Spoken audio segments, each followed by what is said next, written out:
Hoy ate, kuya, may utang ka ba? May utang ka ba sa kaibigan mo?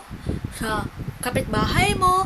O sa kabag-anak mo? Kahit kabag-anak mo yan, basta nangutang ka. Aba, magbayad ka sa tamang araw ng takdang pinag-usapan. Ngayon, kung hindi ka makakapagbayad sa tamang araw ng takdang pinag-usapan, sabihin mo ng mas maaga para yung pinagkautangan mo hindi aasa. At kung kailangan yung pera, importante yan ano. Kung kailangan ng pinagkakautangan mo ang pera, at least magagawan nga ng paraan kung hindi ka makapagbayad.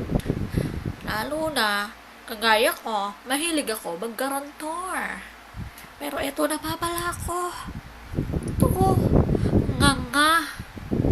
Ngayon, eto pa, kung ikaw ay sinisingil, aba, ate, kalma lang ha. Ikaw na nga may utang, ikaw pa matapang. Aba, ang bait mo naman.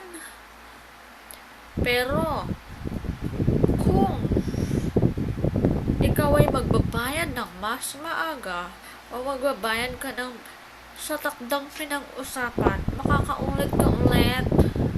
O, di ba? Rules po yan sa mga mahilig mangutang.